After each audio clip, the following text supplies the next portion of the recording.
Hello students, welcome to physics Wallah, welcome to PW Bangla NEET. তো আজকে নিয়ে চলে এসেছি এমন একটা ভিডিও যেটা এই মুহূর্তে যারা নিটের অ্যাসপিরেন্টস, যারা দিন গুনছে যে কবে নিট পরীক্ষাটা আসবে, তার সাথে সাথে তাদের মনের মধ্যে যে ভয়ের যে পারদটা সেটা আস্তে আস্তে আস্তে আস্তে চড়ছে। কারণ তারা ভাবছে যে কত মার্কস পেলে তারা সেফ হয়ে যাবে বা কত মার্কস তাদের মিনিমাম অ্যাচিভ করতে হবে এবং কিভাবে লাস্ট মোমেন্টের প্রিপারেশনটাকে একদম সুন্দরভাবে রেখে তারা নিটটা এবছর জাস্ট কোনোভাবে যেন ক্র্যাক করে যেতে পারে। তাহলে এই চিন্তা ভাবনায় যারা রয়েছে, আমি বলতে পারি তাদের কাছে এই যে লাস্ট যে কিছু দিন, যে 30-40 ডেজ যেটা বাকি আছে তাদের কাছে, সেটা ভীষণ গুরুত্বপূর্ণ। হয়তো তারা সারা বছর পড়েছে, সারা বছর পড়াশোনা করেছে, একদম ঠিক, কিন্তু লাস্ট যে মুহূর্তের পড়াশোনাটা হয় না, সেটা না সব থেকে বেশি গুরুত্বপূর্ণ হয়। কারণ এই সময়তে তারা কি করছে, তারা রিভিশন করছে, তারা রিভিশন করার সাথে সাথে তারা মক টেস্ট দিচ্ছে। অ্যান্ড এই মক টেস্টগুলো তাদের কাছে ভীষণ ইম্পর্টেন্ট, কারণ এখনকার যে মার্কস, সেই মার্কসটা তোমাদের একটা আইডিয়া দেবে যে এর পরবর্তী যে তোমাদের এক্সামটা আসতে চলেছে সেখানে তোমরা কতটা মার্কস তোমরা পেতে পারো। এবার এই সমস্ত কথার মধ্যে একটা খুব গুরুত্বপূর্ণ বিষয় হলো সেফ স্কোর। এই সেফ স্কোরটাই তোমাদের ওই যে কোডটা আছে, এই যে ডাক্তারের যে অ্যাপ্রনটা আছে আর এই যে স্টেথোস্কোপটা আছে, এটা নিতে সাহায্য করবে। তো এই যে তোমাদের টার্গেটটা আছে, সেই টার্গেটটা পেতে গিয়ে কতটা সেফ স্কোর হতে পারে এবছরের একটা আইডিয়া, সেই নিয়ে আজকের একটা ছোট ভিডিও। বাট আগে থেকেই বলে রাখি, এই ভিডিওটা দেখে নিশ্চয়ই তোমরা কমেন্টে করে এইটা কমেন্ট করবে না যে ম্যাম আপনি যেটা বলেন তাই কি হবে, আপনি যেটা বলছেন এই স্কোরটা কিভাবে বলছেন, পরীক্ষায় হয়নি কিভাবে বলছেন। পুরো জিনিসটাই কিন্তু একটা আইডিয়া, পুরো জিনিসটা একটা থট, পুরো জিনিসটা একটা এত বছরের প্যাটার্ন, এক্সামের প্যাটার্ন, তাদের র্যাঙ্কের প্যাটার্ন, তাদের কাট অফের প্যাটার্ন, এই সমস্ত কিছু দেখে একটা আইডিয়া, একটা অ্যাজাম্পশন যেটা তোমাদেরকে হেল্প করবে, একটা গাইডেন্স দেবে। তার জন্যই কিন্তু এই ভিডিওটা, ওকে? তো কেউ কিন্তু কোনো কনক্লুশনে জাম্প করে গিয়ে কোনো নেগেটিভিটি কিন্তু এখন মাথায় আনবে না।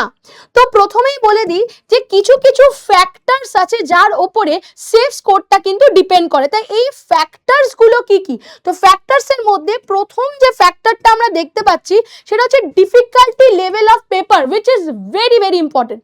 সেফ স্কোর মানেই প্রথমেই আমাদের চলে আসে যে কত মার্কস পেলাম, একদমই না। সেফ স্কোর বলতে সব থেকে বড় যে ভাইটাল ক্রাইটেরিয়াটা থাকে, that is the difficulty of paper. প্রত্যেকটা টপিককে বলবো। নেক্সট চলে আসে নাম্বার অফ নিট ক্যান্ডিডেটস। তার মানে কি ম্যাম বেশি নাম্বার অফ স্টুডেন্ট পরীক্ষা দেওয়া মানে কি সেফ স্কোরে চেঞ্জেস এসে যাবে? সেটা কিন্তু ডিরেক্টলি কিন্তু লিঙ্ক না। কিন্তু নাম্বার অফ স্টুডেন্টস যদি এভরি ইয়ার যেরকম ভাবে কম্পিটিশনটা বাড়িয়ে দিতে পারে, সেটাও একটা জায়গা, সেটা নিয়েও ডিসকাশন করব। নেক্সট চলে আসবে number of government MBBS seats, যেটা কিনা সব থেকে ভালো খবর হলো বাড়তে চলেছে। তোমরা হয়তো ইনফরমেশনটা পেয়ে যাবে যে এইমস এর মধ্যে হরিয়ানাতেও কিন্তু একটা এইমস কিন্তু নতুন এবছর থেকে চালু হওয়ার কথা হয়েছে, যেটা 50টা সিটস নিয়ে কিন্তু এইমস স্টার্ট হবে। তোমরা জানো কল্যাণী এইমসও যখন স্টার্ট হয়েছিল তখনও 50টা সিটস নিয়ে ইনিশিয়ালি স্টার্ট হয়েছিল, তারপর আস্তে আস্তে ডেভেলপ করেছিল। এটাও কিন্তু একটা 50টা সিটস নিয়েই স্টার্ট হচ্ছে, হরিয়ানাতে হচ্ছে, এবং আস্তে আস্তে সেখানে 750টা মতন বেডস থাকছে এবং আস্তে আস্তে বিভিন্ন ডিপার্টমেন্ট সেগুলো আপগ্রেডেড হবে ইয়ার ওয়াইজ যেরকম হয়। তাহলে এটা কিন্তু একটা খুশির খবর আমি তোমাদের দিলাম। তো number of government seats is that's also a very important point. Next হচ্ছে reservation and state quota. Last হচ্ছে কলেজ প্রেফারেন্সেস। এগুলো আস্তে আস্তে কিন্তু ইম্পর্টেন্সটা কমছে। প্রথম দিকের যে টপিকগুলো আমরা বললাম, that is very very important. Discuss করবো প্রত্যেকটা টপিককে নিয়ে। তো প্রথমেই আমি চলে আসি একটা তোমাদের একটা ম্যাট্রিক্সে। এটা একটা ম্যাট্রিক্স। এই ম্যাট্রিক্সটা কি বলছে যে লাস্ট যে 2 বছর গেছে না, একটা অদ্ভুত ড্রাস্টিক একটা আমরা চেঞ্জ দেখতে পেয়েছি। কারণ না মোটামুটি যদি আমি তোমাদের 2022 থেকে 2024 এই টাইমের কোয়েশ্চেন পেপারের কথা যদি বলি, তো তার ডিফিকাল্টি লেভেল কিন্তু কিরকম ছিল না, ইজি টু মডারেট। কিরম লেভেল ছিল না, ইজি টু মডারেট লেভেলে আমরা দেখতে পেয়েছিলাম। কিন্তু হঠাৎ করে একটা বিশাল বড় একটা ঝড় বয়ে গেল 2025-এ, যেখানে পেপারটা কিন্তু মডারেট টু ডিফিকাল্ট, বা আমি ফিজিক্সের ক্ষেত্রে ডিফিকাল্টও বলতে পারি, এরকমই একটা কোয়েশ্চেন পেপার কিন্তু আমরা 2025-এ দেখতে পেয়েছি। এবং যার জন্য কি হয়েছে, অবশ্যই যে মার্কস যেটা ধরো 2024-এ স্টুডেন্টরা যখন, প্রচুর স্টুডেন্ট আছে যারা 720 পেয়েছিল, তারপরে ওখানে গিয়ে 650টা পাওয়াটাও তাকে মানে একটা গভর্নমেন্ট কলেজের পাবে কি পাবে না চান্স একটা কোয়েশ্চেন মার্কের কাছে চলে এসেছিল। সেখানে এবছর মানে রাউন্ড রাউন্ড 1 এর ক্লোজিং ফর জেনারেল হয়েছিল অলমোস্ট 534 মার্কস, মানে 600ও কিন্তু না, মানে এই সময়তে কিন্তু ফুল মার্কস তো কেউ পায়নি, কারণ কোয়েশ্চেন পেপারের ডিফিকাল্টি। তো আমি তোমাদের সামনে একটা ম্যাট্রিক্স এনেছি যেখানে আমি মোটামুটি র্যাঙ্কস দেখাচ্ছি যে 2024-এ রাউন্ড 1 এর যেটা আলটিমেট ক্লোজিং রাউন্ড 1 ছিল ফর জেনারেল ছিল 19,603, সেটা এবছর কিন্তু 21,190, কিন্তু র্যাঙ্ক কিন্তু দেখো বেড়েছে, ঠিক আছে, এখানে 19,000 থেকে এখানে 21,000-এ চলে গেছে র্যাঙ্ক, কিন্তু মার্কসটা দেখো 534, যেটা এক্ষেত্রে কিন্তু 650 অ্যাবাভ ছিল, কারণ কাট অফটাই সেক্ষেত্রে ওই জায়গায় গেছিল। সেকেন্ডলি দেখো ওবিসির ক্ষেত্রে দেখো 21,452, ইডব্লিউএস এর ক্ষেত্রে 25,599, এসসির ক্ষেত্রে 1,10,389, এসটির ক্ষেত্রে 1,45,625, তাহলে এগুলো হচ্ছে বিভিন্ন র্যাঙ্ক, এবং এখানে মার্কস ওয়াইজও দেখি 534, 528 ফর ইডব্লিউএস ইকোনমিক্যালি উইকেন্ড যে মানে স্ট্যান্ডার্ডটা রয়েছে, তারপরে হচ্ছে এসসি 547 আর 457 and 436। তাহলে এখানে যে মার্কসগুলো আমরা দেখতে পাচ্ছি এটা কিসের উপর ডিপেন্ড করে পুরো ঘটনাটা ঘটেছিল?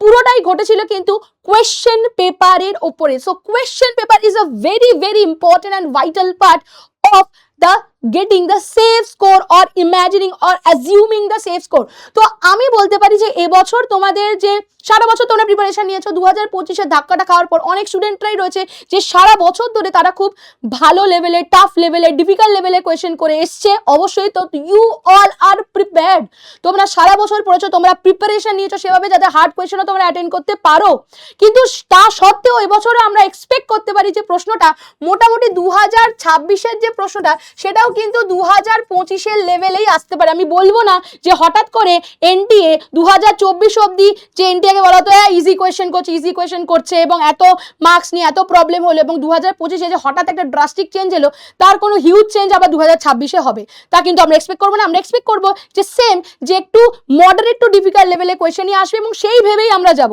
ইজি এলে তো ভালো, কিন্তু আমরা ভেবে যাব যে হ্যাঁ ইজি একদম moderate to difficult level of questions আসবে।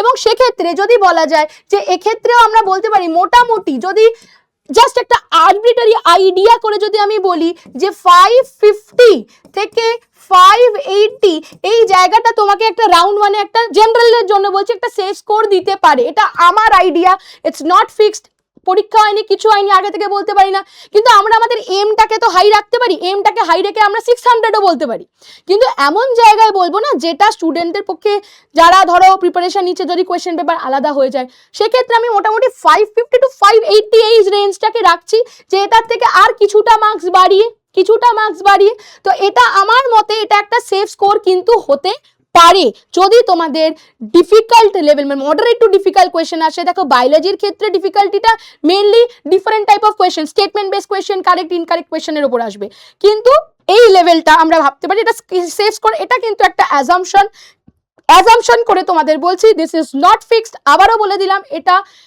মানে প্যাটার্ন দেখে বলা যেতে পারে। এবার তাহলে আমি চলে আসি ডিসকাশনে। এখানে দেখো রাউন্ড 1 আছে, রাউন্ড 2 আছে, সমস্ত কিছুই এখানে কিন্তু দেওয়া আছে, রাউন্ড 1, রাউন্ড 2, রাউন্ড 3 প্রত্যেকটারই ডেটা কিন্তু এখানে দেওয়া আছে। তাহলে প্রথম ক্রাইটেরিয়ার মধ্যে চলে আসে difficulty level of the paper. তো ইজি পেপার যদি হয় তাহলে স্বাভাবিকভাবে কাট অফ বাড়বে, সেটা জানা কথা, এবং যদি হার্ড পেপার হয় সেক্ষেত্রে কাট অফ কিন্তু ডিক্রিজ করবে। তো এটা একটা বড় ভাইটাল পয়েন্ট। পরীক্ষার হলে বসে লাস্ট ইয়ার অনেকে প্যানিক করে গেছিল, তো এবার প্যানিক করার কোনো ব্যাপার নেই, ইউ অল আর প্রিপেয়ার, তোমরা পড়াশোনা করেছো, তো যাই হোক না কেন, ইজি হোক হার্ড হোক, ইউ ট্রাই ইউর বেস্ট, তুমি তোমার দিক থেকে 100% দেবে। তাহলে ইজি টু মডারেট পেপার যদি হয় তাহলে safe score generally 650 to 680 plus হতো, যদি ইজি মডারেট পেপার হয় 650 to 680 প্লাস, ঠিক আছে, কিন্তু যদি হার্ড পেপার হয় তাহলে 620 to 650, কিন্তু 2025 এর ক্ষেত্রে paper consider tougher, safe score dropped about 610 to 630, তাহলে সেফ স্কোরটা 610 630 নেমে গেছিল, কি তারও নিচে নেমে গেছিল। তো তাই জন্য আমি তোমাদের এবার 550 থেকে 580 রেখেছি একটা রেঞ্জ, ঠিক আছে। তো মোটামুটি তোমরা যদি সবাই টার্গেটটা অ্যাটলিস্ট 600 করে রাখো তাহলে বুঝবে যে হ্যাঁ একটা ভালো গভর্নমেন্ট কলেজ তোমরা পেয়ে যাবো, এই টার্গেটটা যদি রাখো। এটা গেল তোমাদের প্রথম পয়েন্ট অফ ডিসকাশন। নেক্সট হচ্ছে নাম্বার অফ নিট ক্যান্ডিডেটস। এবার তোমাদের মনে হতে পারে নাম্বার অফ নিট ক্যান্ডিডেটস বাড়লে কি কাট অফে চেঞ্জ হবে? দেখো, এভরি ইয়ার প্রচুর স্টুডেন্টরা নিটের ফর্ম ফিল আপ করে, তারও একটা ডেটা তোমাদের শো করিয়ে দিচ্ছি আমি। যেমন ধরো 2021-এ 16 লাখ বাচ্চারা ফর্ম ফিল আপ করেছিল, পরীক্ষা দিয়েছিল 15 লাখ সামথিং, 22-এ 18 লাখ, 17 লাখ পরীক্ষা দিয়েছিল, 23-এ 20 লাখ বাচ্চা, মোটামুটি কিছু 50,000-এর মতন এদিক ওদিক বাচ্চারা পরীক্ষা দেয়নি। 24-এ 24 লাখ বাচ্চারা ফর্ম ফিল আপ করেছিল এবং 23 লাখ বাচ্চারা কিন্তু পরীক্ষা দিয়েছিল। ঠিক আছে, লাস্টে চলে আসি 2025-এ অবশ্যই নাম্বার কিন্তু কমেছে, নাম্বার অফ রেজিস্টার্ড ক্যান্ডিডেটস কিন্তু যারা রেজিস্ট্রেশন ফর্ম ফিল আপ করেছে তাদের নাম্বার কিন্তু অনেকটা কমেছে এবং পরীক্ষা মোটামুটি 22 লাখ স্টুডেন্ট দিয়েছিল। এবার 2026-এ দেখা যাচ্ছে যে অলমোস্ট 22.6 লাখ স্টুডেন্ট, আবার অনেক জায়গাতে অনেক আর্টিকেলে অলমোস্ট 26 লাখও লিখেছে। ঠিক আছে, এরকম দুটো জিনিসই লেখা আছে। ঠিক আছে, অনেক আর্টিকেলে রয়েছে। তো মোটামুটি যদি আমরা 22 লাখ প্লাসই ধরি, 23 লাখ স্টুডেন্টই ধরি, যে আমরা ধরছি যে 23 lakh student form fill up করেছে, তার মধ্যে অ্যাটলিস্ট 22 লাখ স্টুডেন্ট তো পরীক্ষা দেবেই দেবে এবং তারা লড়ছে ওই 1.5 লাখ যে সিটটা রয়েছে তার মধ্যে। এবার ধরো 23 লাখের মধ্যে কি 23 লাখই একদম প্রপার নিট অ্যাসপিরেন্ট? মন থেকেই বলতে পারো না, এই 23 লাখের মধ্যে হার্ডলি হয়তো 4-5 লাখ বাচ্চারা রয়েছে যারা অ্যাকচুয়াল নিট অ্যাসপিরেন্ট, যারা অ্যাকচুয়ালি পড়াশোনা করছে নিটের জন্য। তাহলে অলরেডি কম্পিটিশনে তোমার 15 মানে মোর দ্যান 10 লাখ স্টুডেন্ট তো এমনি বেরিয়ে যাচ্ছে। 4-5 লাখ যদি সিরিয়াস স্টুডেন্ট হয় তার মধ্যেও ছেকে বেরোবে 1.5 লাখ স্টুডেন্টস। এবার ব্যাপারটা হলো কি, তাহলে এই যে স্টুডেন্টসরা পরীক্ষা দিচ্ছে, এই স্টুডেন্টসের পরীক্ষার থেকে সব থেকে বেশি ইম্পর্টেন্ট ফ্যাক্টর যেটা মানে ডিটারমাইন করবে যে তোমাদের সেফ স্কোরটা, সেটা হচ্ছে তোমাদের rank, not marks. Rank is very very important, rank is very very important. Last year যারা ধরো 600-র ওপরে পেয়েছিল তাদের র্যাঙ্ক গিয়ে নেমেছিল কোথায়? মোটামুটি 23-24 হাজার এরকম। এবার 25 হাজারেও কেউ গিয়ে কিন্তু মানে 524, 534 পেয়েও তারা কলেজ পেয়ে গেছে। তাহলে র্যাঙ্কটা কিন্তু ভীষণ ইম্পর্টেন্ট একটা জায়গা, যেটা আমি প্রথমেই তোমাদের ডেটাটা দেখালাম। যে দেখো লাস্ট ইয়ারের ক্ষেত্রে র্যাঙ্কটা কোথায় ছিল, এখানে 19 হাজারে গিয়ে নেমেছিল, এবার কিন্তু 21 হাজারেই কিন্তু তারা পেয়ে গেছে কলেজ। ঠিক আছে, তো মার্কসের থেকে বেশি ইম্পর্টেন্ট কিন্তু র্যাঙ্কটা। তাহলে এটাই বলছি আমি, যে এবার আমরা দেখতে পাচ্ছি যে 20 লাখ স্টুডেন্টস দিয়েছিল 24 লাখ, তাহলে নিটে 2026-এ 25 থেকে 26 lakh candidate and the safe score may also increase যদি এরকম হয়। নেক্সট আমরা যে টপিকটায় চলে যাবো, that is the number of government MBBS seats. তো more seats reduce the safe score, সেটা তো ঠিক কথা, এটা একটা ভালো খবর। এটা অলরেডি আমি বললাম যে তোমাদের এইমস হরিয়ানাতেও একটা নতুন একটা কলেজ স্টার্ট হতে চলেছে 50টা সিট নিয়ে, তাহলে 50টা সিট তো বাড়লো। তো এরকম ভাবেই বাড়বে আরো। তো দিন দিন যেরকম স্টুডেন্টদের সংখ্যা বাড়ছে, সিটের সংখ্যা বাড়ছে, এবং সিটের সংখ্যা বাড়লে একটাই সুবিধা হবে কি, যে না মানে সেফ স্কোরটা সেটা আর একটু কি হতে পারে না, স্লাইটলি মানে এটা রিডিউস হতে পারে। সেফ স্কোর যেটা থাকার কথা সেটা স্লাইটলি রিডিউস হতে পারে, যেটা আমি তোমাদের অলরেডি বললাম যে 600 যদি তোমরা টার্গেট করো, যে 600 যদি তোমরা টার্গেট করো, তাহলে সেফ স্কোরটাকে 550 থেকে 580-র মধ্যে রাখলে জিনিসটা ঠিকঠাক হবে। ঠিক আছে, তো ইন্ডিয়াতে মোটামুটি 55,000 প্লাস গভর্নমেন্ট এমবিবিএস সিটস রয়েছে, ওয়েস্ট বেঙ্গলে 4,100 প্লাস গভর্নমেন্ট এমবিবিএস সিটস রয়েছে, এবং এটা কিন্তু ইনক্রিজিং রয়েছে, এটা কিন্তু বাড়ছে। If new college is open, অবশ্যই the safe score may drop slightly। ঠিক আছে, খুব ড্রাস্টিক চেঞ্জ না হলে স্লাইটলি। নেক্সট চলে আসছে রিজার্ভেশন অ্যান্ড স্টেট কোটা।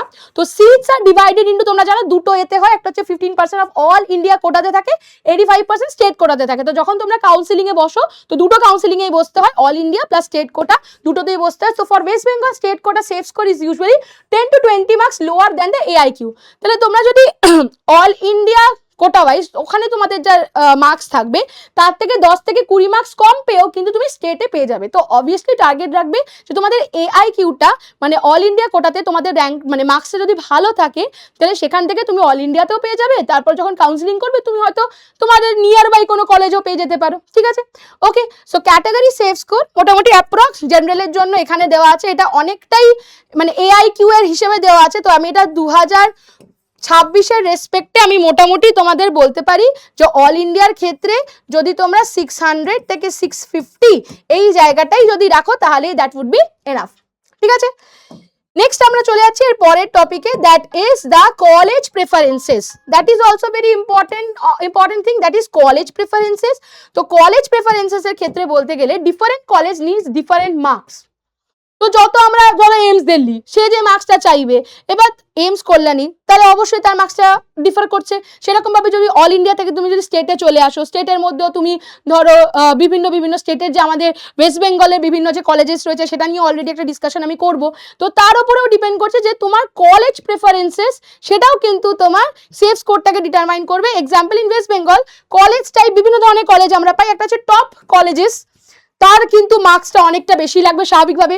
যখন মিড টায়ার গভর্নমেন্ট কলেজেস আমি দেবো, তার মার্কসটা একটু কম। যখন নিউ গভর্নমেন্ট কলেজেস তাদের সিটও কম থাকবে, তাদের মার্কসটাও জেনারেলি টপ কলেজের থেকে একটু কমেই যাবে। তাহলে এটাকেও কিন্তু আমরা রাখতে পারি যে এক্সাম্পল অফ ওয়েস্ট বেঙ্গলের যদি আমি রেসপেক্টে বলি যে top college, mid tier college এবং নিউ গভর্নমেন্ট কলেজেস কিরকম সেফ স্কোর হতে পারে। ঠিক আছে, তাহলে কলেজ প্রেফারেন্সেস বলছি না, 2024-এ safe score was general was 650 plus. 2025 paper was consider tougher, safe score drop to 610 to 630। তো মোটামুটি যখন আমি বলছি, তাহলে তোমরা মোটামুটি 550 থেকে 580 যদি মোটামুটি টার্গেট রেখে যাও, এবং যদি আলটিমেট টার্গেট তোমরা এটাকে রাখো, তাহলে তোমাদের কাছে এটাই সব থেকে সেফ জায়গা আমি বলতে পারি। ওকে, তাহলে এটা জেনারেলের জন্য আমি বলে দিচ্ছি আগের কিরকম অবস্থা ছিল। তো আজকের আমাদের ডিসকাশনটা ছিল এটা নিয়ে যে সেফ স্কোর কি হতে পারে। তো সেফ স্কোর নিয়ে একটা ছোট্ট আইডিয়া করে দিলাম, আশা করি বুঝতে পেরেছো। কিছু নিয়ে ভাবার দরকার নেই, সব থেকে ইম্পর্টেন্ট জিনিস হলো এখন নিজের প্রিপারেশনটা ভালো রাখো। আমি সবসময় বলি, তোমরা জানো না যে কোয়েশ্চেন পেপার কেমন আসবে, দ্যাট ইজ আমরা এখানে বসে এখন জানতেও পারি না, আমরা অ্যাজিউম করতে পারি, কিন্তু তোমার প্রিপারেশন কিন্তু তোমার হাতে। তাহলে যেটা তোমার দায়িত্ব সেটাকে তুমি পুরোপুরি করো, যে তুমি পরীক্ষা ভালো করে দেবে, তুমি প্রিপারেশন ভালো করে রেখে দাও। তারপর পরীক্ষায় প্রশ্ন যেমনই আসুক না কেন, মাথা ঠান্ডা রেখে ঠিক উত্তরগুলো মার্ক করো, এবং অবশ্যই নিজেদের যে ড্রিমটা সেটা অ্যাচিভ করো। তাহলে এটাই ছিল আজকের ডিসকাশন। অবশ্যই আগে থেকে বলে দিচ্ছি, অ্যাজাম্পশনটাকে কোনো ফাইনাল কনক্লুশন ভেবে নেবে না, জিনিসটাকে শান্তভাবে বোঝার চেষ্টা করবে। আশা করি বোঝাতে পেরেছি। টিল দেন ভালো করে পড়তে থাকো, তোমাদের প্রত্যেককে অল দ্য বেস্ট আর থ্যাংক ইউ।